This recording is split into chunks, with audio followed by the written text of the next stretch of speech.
morning and welcome to the Primary Music Show. Hello, it's Pete and Corinne. What? Did we do that the wrong way around? Yeah, we did. Yeah. You say it. Sorry, start that again. No, we're in it now. We're going to keep going. Today, we're going to be talking all about why music should be a priority in 2022. We are indeed, and we're chatting to an amazing guy that we will introduce very shortly called Mark Robinson. But firstly, I'm going to introduce the lady who is obsessed with the US office, Corinne Hope. Thank you. You heard it from the guy who can flip any website in the space of a day, Peter Jenkins. Thank you very much for bigging up my skills there, Corinne. Thank you. That's all right. Yeah. But if you get to the end of this episode and you've got more questions, if you've got anything you want to ask us, then just hop along to our free Facebook group. Just hop into any browser and type in theprimarymusic.group and it will take you straight there. Should we do it? Let's do it.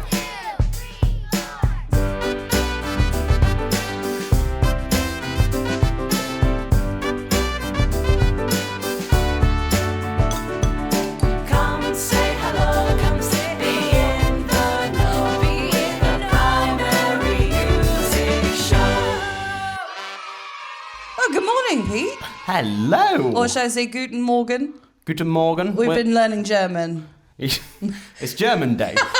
And now we've challenged ourselves to use it wherever we can. So far it's not going very well. It's very limited, but we're getting there. Shall we introduce our guests for the day? We should indeed, I think, shouldn't we? So, without further ado, we are going to introduce the founder of Rocksteady Music School, who I'm sure who is wearing an amazing top already. So, Mark, why don't you just tell the listeners a little bit about yourself? Hello, everybody. Thanks for having me on, Pete and Corinne. Very nice to be here. So my name's Mark, and I started Rocksteady Music School, 15 years ago now. Straight out of university. I'd been a music teacher for a time before that. And I thought there's things about music education that need addressing, and I'm going to go on a big adventure to find out some of the answers that I'm seeking, and ended up creating and growing Rocksteady Music School. And it has been a big adventure for you. I mean, you guys are everywhere now. Like it's crazy how widespread across the country it's gone, and it's amazing, really. Like, how many schools are you in now? It's a lot. Yes, a lot. Yeah. I'm not going to give you a number because I don't have it off the top of my head. No, that's fine. I'd probably get it wrong. But that's been the intention. I mean, after a few years of experimentation and really trying to get the education as good as it could be for building the whole child really at primary age. Saw the difference that it was making to children as a whole, but to some very specific children, it was life-changing. And at the time, I was teaching in one school and we were teaching in a handful of others. But I remember having this sort of clear watershed moment where I thought, this is really working. I kind of almost feel a moral obligation to get it out as widely as possible to as many children as possible. And so in the 6 or 7 years since then, we've been on full-on growth mode to try and get this out there and try and make as much of a positive impact as we can. Amazing. So, let's get to the question then, because obviously you've got a lot of experience with this, I'm sure, going into 2022 as to why music should be more of a priority in schools. Or why music already is a priority in some schools as well. Yeah, that's true. So, I mean, it's a very big open question, really. My favourite type of question. Yeah. So what's your first thought if I ask you, why should music be a priority this year? I mean, I think education is all about balance. And I'm always really careful with shoulds. Because shoulds often start arguments. I don't know if you've noticed, but somebody will sort of bang their fist on a table and say, we should be doing this, we should be doing a lot more catch-up maths, or we should be doing music. And then you end up with these sort of different factions of belief within an industry. And I've always tried instead to try and do the uniting thing, and I never sort of managed to unite anybody by going out and saying we should do this, unless I found people who already agreed with me. Yeah. So I usually try to find something that, everybody can agree on. But not that everybody can agree on, but that more people will agree on. And for me, I think education is about balance, and it's about doing what's best for the individual child, helping them to find themselves and helping them to grow as a person in the most effective way possible. Mm-hmm. And I think certainly, in the age range that we typically think of, in education, 4 up to 16, or, you could go earlier than that into early years or a bit later as well. But during that age range, I think children need a lot of opportunities to try a lot of different things to find out, is this the thing that's going to really matter to them and be important to them? Of course. And then I think it's also crucial, if they do find something that really matters to them and is important to them, that you've then got a pathway for them to pursue it and get all the benefits from it. So it's important to have lots of different things to try, lots of variety. And then it's really important to have pathways. So you're not just going, okay, let's try this thing. That's great that you really enjoyed it, but we can't do any more of that. So, as many options and as many pathways as possible. And I think if I were speaking to the faction who, were talking about lots of maths and English catch up, what I'd say is that over time, because we tend to think a lot in quite short-term goals, by the end of this term, we want to see this level of progression, with these students or what have you, and then we manage those numbers. But I think the journey of growing up's a lot more complex than that. And I think, if you think you're teaching 6-year-olds, they've got till they're 16 to get to, a certain level. And we're always trying to raise those standards. We can measure those standards. So it's an easy thing to do. And then we can say, right, let's do more and more and more of that. But I think in addition to taking care of, a child's ability to do maths and English coming out the other side of school, we've also got a responsibility to kind of take care of their spirit. Absolutely. Of their souls, of their feelings about themselves and about others, and what they think the world is about. Is it about pressure and performing to a certain standard? Do they have to mold themselves to a highly structured environment around them? Is that what the world's about, or is it about something different? And I just think it's good to do a little bit of soul searching and try and figure out the answers to some of those questions. Absolutely. And then after you've done that, think, well, how would I design education now if I was to redesign it? Now, that's a very difficult thing to say to many people who are themselves working within a structure, working within a system. But there's always room for maneuver. You just have to seek it out and find out what it is. Yeah. And I think that's probably one of the things that teachers sometimes will struggle with, is that obviously they're set in such a rigid curriculum sometimes that they don't necessarily know how to branch out and explore different ways of actually designing that curriculum or basing their lessons around the curriculum that they're teaching, but looking for new, innovative or engaging ways of actually looking at those topics at hand. And I think that's one of the things that we're really trying to push for 2022 especially, or just in the future in general, is looking at exploring more ways of actually teaching the same kind of subjects that they're supposed to be doing, the relevant kind of stages that they have to go through to understand music at a young age, but in a more exciting and engaging way, or in a way that appeals, is inclusive to all students, not just the few who might be really enjoy it. Yeah. Or and I think a word that I'd bring in there is like a modern way of teaching music, because I think a lot of teachers we talk to have kind of been doing the same music lessons for like 15 years, and then they come to us and they're just like, well, there isn't another way of doing it, is there? That's just what we have to teach. And I think if we can push them new ideas for engaging lessons, and I know a thing that comes out of Rocksteady is the engage and inspire. I know you kind of use that a lot, and I think that is so important to keep it a priority and to keep it in kind of going forward in a more modern and engaging way. Yeah, absolutely. And engage and inspire.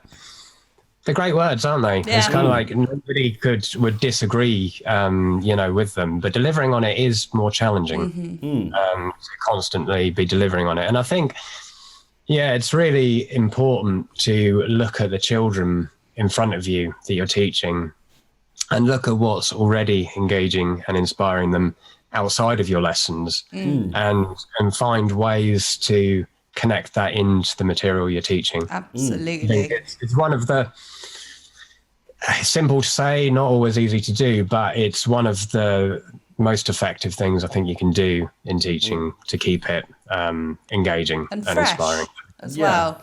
Yeah. It like you might have a class, if you're changing classes every year, though, you're going to get new children in all the time.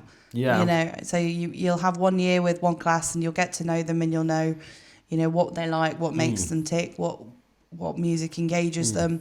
And then you'll have the turnaround and you'll have a whole new class. So it's partly an effort on the teacher's part to actually get to know those kids and find out what engages them, and it might not be the same material that engaged the last class. And you could even take that down to a more kind of, I want to say molecular, but that's not the word, like a smaller, a more molecular way of thinking about it in terms of every single... Granular. Yeah, I'm going to use it. In terms of every single day. In fact, I was listening to your podcast, The Rocksteady Way, the other day, and you were talking about changing your lessons on the fly to engage pupils.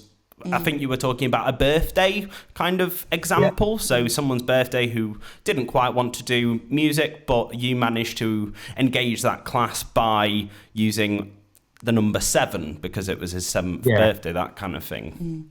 Do you think that's quite difficult though? And I've heard it being called planning in the moment before, because I think, again, it's part of how you sort of manage a larger organization, is like a school or something like that, is you have plans, you agree on what the plans are, then you have some metrics so that you know that those plans have been delivered on. And that's a really effective way of managing an organization where you can't be connected to everybody all the time. You're not in the same room. So for a head teacher to manage lots of different teachers, this is actually really effective. It's their way of sort of agreeing and signing off what's going to happen in the lesson here. And then, you can move forward. But when you're a teacher in the room with the kids, you are in the room with the kids. And so you can respond to more live dynamics that are going on. And it is quite difficult when, your boss or your leader, the person who's in charge, is saying the plan is the all important thing. Let's agree the plan, and the plan is the all important thing to them because that's how they're doing their job. But it's not the all important thing to the children in the room. I suppose as long as the outcomes are equal, that's the important thing, really. You can even strive for better outcomes. You will get better outcomes if you build that muscle, that ability to respond in the moment to the kids in the room, because otherwise you go in with your plan and then the kids actually represent a threat to your plan. They're a risk. Your plan is going to get delivered if something goes wrong, and that's not really setting you up for a good relationship with your class or a good lesson. So balancing all these factors is It's a challenge. Absolutely. And what I would say is, thinking about that, if I heard that and I was a teacher, if I wasn't necessarily very confident with the subject of music, because there are a lot of generalist primary teachers out there who do an amazing job, but they will struggle with this subject, and they'll be afraid of it almost, because there is a bit of a fear surrounding it, when you, and I don't blame them. If I had to suddenly go in and teach Spanish to a class of 30 primary children, and I hadn't done Spanish in school, I'd be terrified, and I wouldn't necessarily be able to plan on the fly, or to feel like I could deliver or deliver an engaging curriculum. But what would you say to those teachers who feel like they are less confident or less able? How would they build that?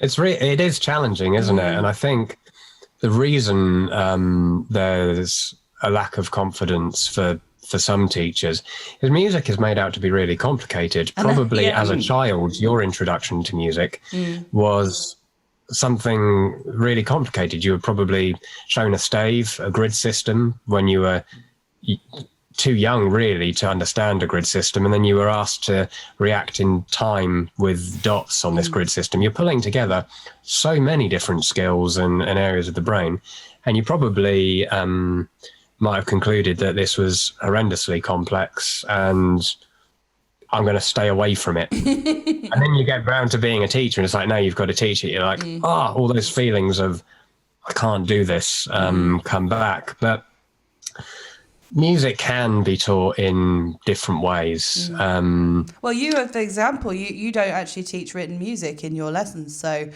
it just goes to show that you don't need all of those things in order to deliver the effective outcomes of music lesson. Absolutely not. I've got a 1.5-year-old who's surprisingly fluent in conversation. I'm still helping her learn to speak, to listen to us, to respond to those things. I wouldn't dream of teaching her to read and write. I really wouldn't dream of it until she was confident in the context that matters to her, which is being able to communicate. Adding reading and writing is an extra layer of complexity. And she doesn't need that right now. She will learn to read and write. In fact, I've also got a 5-year-old who is learning to read and write. But that's not important to her in this stage of life as, having been able to speak, listen, have positive interactions with people. So I think music should be treated, here we go with a should. It's very effective if you treat music in the same way, especially with younger children, is to get them playing first, to be able to play in time with each other. That's really simple. That's simply a case of, clapping to a beat at the front of the classroom and saying, clap at exactly the same time as me. You're working on those skills, singing along to a song at the same time that the teacher's singing, or the, I was going to say CD, old school, aren't I? The MP3 or live stream that you're putting on. All those things are really helpful, and you are actually doing music when you're doing that, and you're building some musical skill. If you can ask the children after you've sang along to a track, what did they think the track was about? What feelings did it give them? What did they notice about it? All these things are musical, and are helping to build their awareness around it. So even sprinkling some of these things in, I think can be really, really helpful. But the reason written music is in place is because recordings have only been around for the last 100 years. Before that, if you wanted to be able to play the latest pop song by Mozart, the only way you would ever be able to hear it would be to be able to play it yourself, or there's a competent player around you who can play it. And the only way you'd be able to do that is through reading the written music. So that's why that evolved, and that would have been relevant to the kids learning at the time. They would have understood that. It'd be like, I desperately want to hear what this super cool rock star Mozart has written, but I can't unless I can read his music. A Yeah. bit like, we want to read a book by, an author we really like at the moment. It's that sort of thing. Yeah. But these days, for a long time now, we've had recordings, and you can listen to stuff and copy it. That's a skill as well, that can be taught. And I would argue we'd have more children learning music, inspired by music, and building musical capability if we prioritize that over the reading and writing. I'm not saying the reading and writing doesn't have a place to play. It definitely does. But I wouldn't prescribe it for general music teaching. Certainly not in the early days. So it seems like we've kind of gone from why music should be a priority in 22 is to more of a, because it seems like we all agree that it's always gonna, it needs to be a priority, I guess, but there needs to obviously be a balance. But it's more kind of how it's going to be more of a priority, and how it can be more. The children are the priority. Absolutely. Yeah. And if you're not offering musical experiences that are going to inspire them in your mix of what you're delivering to the children, then I think you're underserving them. I think that's the way I'd put it. And if you're not delivering music in your mix, then I would make delivering music one of your priorities, of figuring out how to do it and how to do it well. Yeah. And that could be just through more training, more general kind of putting yourself out there, I guess, more experience. Yeah, it's just trying, really, isn't it? If you try, because I think everyone will agree that you don't need to be an amazing musician to teach music really, really well. If you just start with your kind of thing of clapping along or playing music out loud, just kind of letting the kids hear music, that is just like the first step to having great music lessons. I think I've heard you say once, Mark, is it? I think you can be an amazing guitar teacher, but not necessarily be an incredible guitarist, but you can be better at being a guitar teacher. I think that's basically the point that you're trying to make, isn't it, Pete? Yeah. You can be an amazing music teacher without necessarily being amazing at music. It's all to do with the attitude, I guess, and the experiences that you give the children. Yeah, absolutely. And you can go on a journey with them as well. I'm going on a journey with one of my children at the moment to learn about coding. I don't know anything about coding, but computing is her favourite thing at school at the moment. She wants to do more of it. So we're figuring it out, and we just often get to bits where I go, I don't know. I don't know what the answer to that is. And that's okay. I don't know what to do here. Let's figure it out together. And actually, you're modelling skills that are very, very useful to children then by going, I don't know, let's figure it out. Yeah. Because we're going to, come across that a lot in life. And that's very, very helpful for children to be able to do. So, yeah, I don't think... There might be some nerves about, standing up in front of a class. Just sit down in front of them instead. Go down on the level. Sit down in a circle with them. Make yourself part of the experience and kind of guide and lead the learning experience, and maybe try and learn yourself along the way. See if you can figure out, ways of doing that, rather than being in the position of having to totally know what you're doing. I mean, that said, it is really useful for somebody in the first instance, when you're getting started on this journey, to be saying, here's what to do. If you do this, this is going to work. It takes a lot of the risk out of it. I guess that's what you guys offer, isn't it, through your CPD and things like that. It's follow these steps, and this is going to be a great starting point for you as a teacher. Yes, that's always helpful. Yeah, and I think a lot of teachers would say that they were scared of, for instance, a child asking a question that they didn't know the answer to, but I think there's something really important and a good lesson that your children can learn by you going, I don't know that, to be fair. Or if you do something wrong, just admitting that you're wrong. I think as a music teacher, I probably... I do that so many times I do that all the time, but also what I was going to say is I definitely used to go like, no, I'm right. But then at some point it flipped and I was like, no, I'm not right that time. You were right. And that is a great lesson for a child to learn.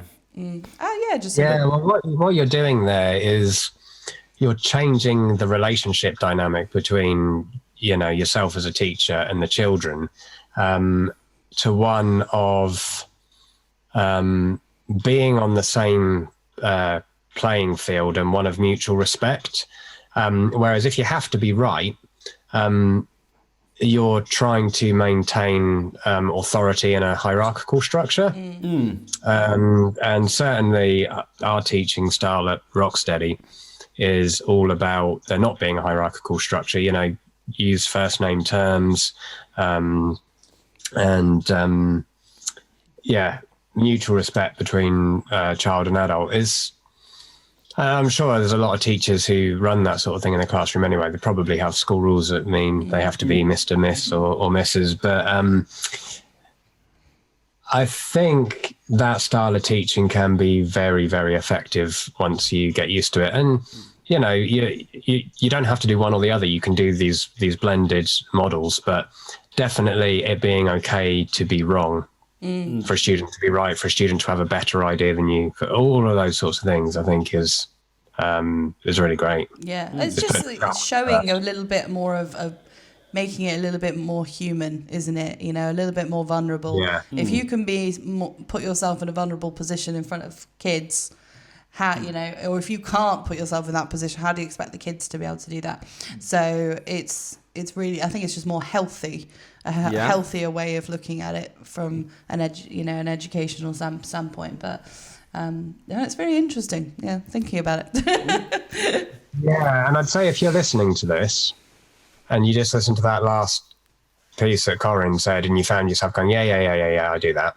Stop, pause, listen to it again, try and think about examples where you've done that. If none are springing to mind, stop, pause, listen to it again, and then try and start thinking. Listen to it 3 times, and then go into your lessons and start thinking about it while you're delivering the lessons. You might notice some things that are really interesting. Well, we've got an interesting challenge for you, Mark. So we do a challenge every week. Okay, all right. Sorry to put you on the spot. And this week it's your turn. Okay. So yes, so basically the challenge this week, Pete has got a recorder. Absolute classic, primary school classic there. Everybody knows what these are, right? And his recorder skills are not amazing, but he's going to give it a Subpar, really good go and demonstrate that confidence, aren't you, Pete? Even though you might be completely wrong. He's going to play some tunes on the recorder, and you have to try and work out what those songs are. These have not been prepared at all. Right, I'll do my best. And I don't know what notes to use. Let's have a go. Give it a go, Pete. Okay. So this is tune number 1. These are all tunes that, I'm sure Rocksteady teach in the lesson. They're nothing too adventurous.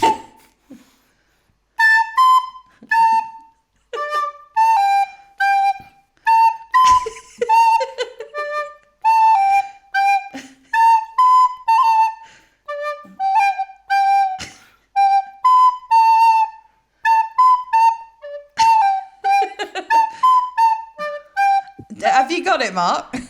I'm afraid I've got absolutely no idea. Oh, no, that was the most obvious one out of all of them. Oh dear. Do you want to sing along this time? Okay, go on then. I'll try. You could add something. Shotgun underneath the hot sun. Oh, shotgun. There we go. What is it, Mark? It's Shotgun. There it is. Right, that was tune number 1. Everyone likes that song. So now we've set the standard of how these are going to go. It's only downhill from here. Okay, let's have a go. All right, tune number 2. I tell you what's really funny. When you said the songs are Rocksteady teach, that song did pass through my head as I was rotating a few whilst you were playing it, but I still didn't pick it up. I think that says more about my skills than yours, to be fair. I don't know what it says. He was playing them earlier, and I said, I even know what's on the list, and I don't even know what that is. Okay. Okay, so I actually know the notes to this one now. Oh, do you? Okay. I'm skipping one on the list. Oh. Well, moving down. Oh, right, okay. Right.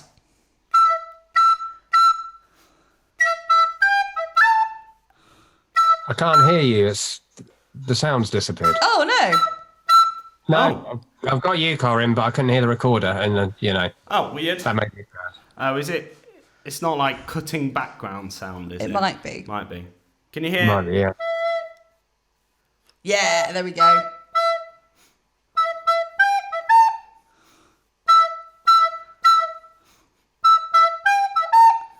What do we think? Okay, cool. Now the sound went down, but I was watching your fingers, and I reckon that's another one bites the dust. It is It another one is. bites the dust. Yeah. Well done. Yeah, okay, cool. You got it from the notes alone. Yeah. All right, go on. What's the next one? Oh, I don't know how to do this one.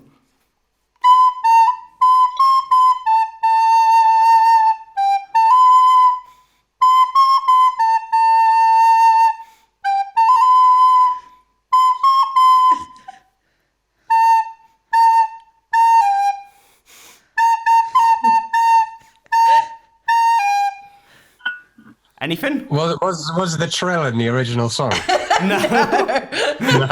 That's just Okay. him trying to be fancy. Yeah. I've vaguely recognised it, but no, I'm sorry, I don't know. What That's it all is. right. That one was Firework by want to sing Katie. along? But no. Oh. All right, we got one more.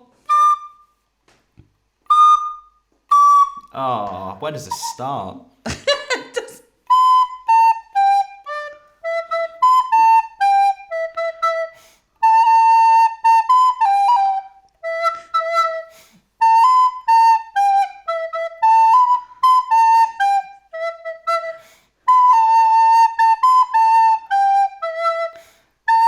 What are we thinking?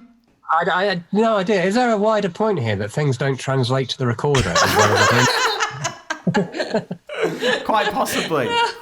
Yes. Okay. Oh, That was Old Town Road. Oh, right, okay, yes. Sorry, I'm definitely not getting this, am I? that's all right. That's all of them anyway. Minus for me. This is obviously how you wanted to spend your Friday morning, wasn't it? Just listening to Exactly. nearly a 30-year-old man play tunes, tunes on the recorder. Oh, dearie me. Well, Mark, it has been absolutely amazing having you on. Thank you so much for taking the time. And I think, we can all agree that music is an incredible thing. And I'm excited to Should see... be a priority. Well, no, we're going to say should. We're not saying should. Yeah, true. We're so more looking at how it can be more of a priority Yeah, true. for children. Food for thought. Yeah. Something to reflect on, to look at your practice, look at your class, a bit of reflection. And then, hopefully, when you go in after listening to this podcast, it's changed your mind slightly about something. And I'm excited. I'm excited to see what music brings in 2022. Yeah. Now that So we're much able... opportunity. So much opportunity. And now we're able to do more with it. I'm excited to see kind of how the year pans out. So Yeah, cool. if people want to find out more about you, Mark, or what you're up to, is there kind of a best place they can find information about you? Or Rocksteady. Yeah, Or Rocksteady? for Rocksteady, it's rocksteadymusicschool.com. From there, you can find all of the socials. I think if you searched Rocksteady Music School on the socials, you'd find us as well. Personally, I'm not as active as I probably should be. But you can find out about Rocksteady Music School in those places. Perfect. You're not going to put your phone number on here, Mark. Not good practice, is it? Awesome. Well, thank you so much for coming Thank on. you so much, Mark. And see you guys You're soon. welcome. Thank you See you for having me. later. Bye. Bye. Come say hello. Come say Be hello. in the know Be with in the the know. Primary Music Show.